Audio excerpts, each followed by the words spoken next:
All right, guys, welcome back to the hillside here in late October. Before you are some of my last of my dahlias that are still blooming. It's about October 25th, 26th, something like that. So we should have already had our first frost on average. We had a couple of days where we got to 33, then it warmed back up in the 80s, and now it's back to being pretty cool with potential frost in the next couple of days, which will put an end to the dahlias growing. So I'd like to just kind of talk about two things. You know, this time of year, your plants might start looking like this. The blooms are kind of fading off. The seeds are kind of setting. It's really not worth deadheading at this point because it's not going to put out any more new blooms. But this purple one here is just absolutely just going crazy still. It's one of the last dahlias I have that are still just pumping out new blooms right up to the very end of the season here. But yeah, so leaving your plants in the ground is going to provide those plants more and more time to store up more energy to survive the winter with, which will make it, over winter have a better chance. When it does grow up in the spring, it's going to have more vibrant, lush growth, which will give you more and more flowers.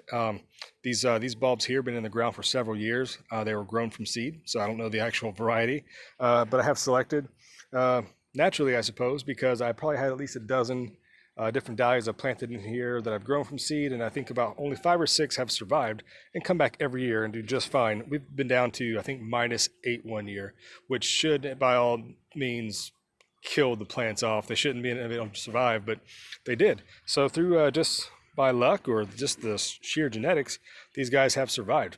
So that's a tip for you guys as well. Take a chance, in your zone. Just because something says it's not quite hardy to your zone, it still may survive.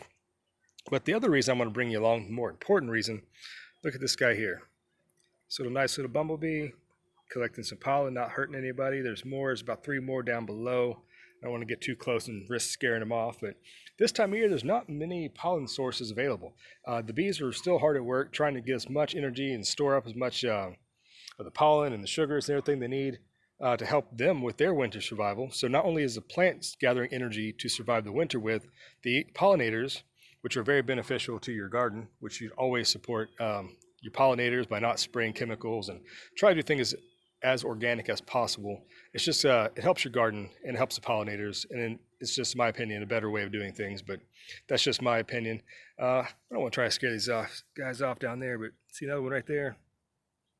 Yeah. So leaving your bulbs in the ground has multiple things that are going right for you.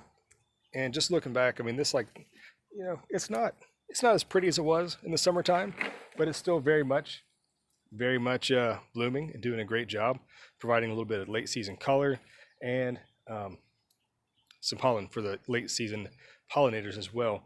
And this guy here needs to probably come out pretty soon, but I've left it on probably past his peak. This is Tithonia, or also known as Mexican sunflower. Up until last week, I've had monarchs stopping by.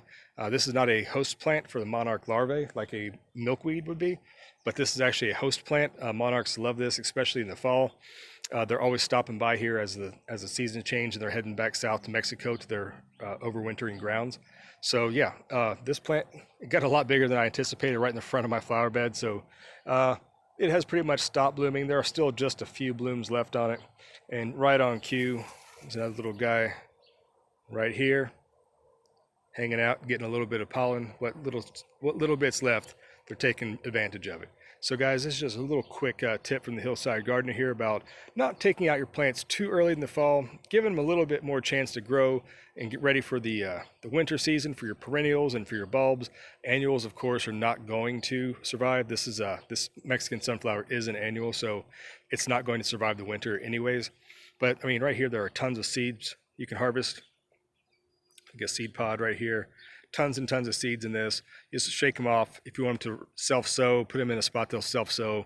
I'm going to collect some of these and try to plant them in a different location next year, as they just got to be just too big. But that's live and learn. I didn't realize it would get that big. It's probably at least 6.5 feet tall.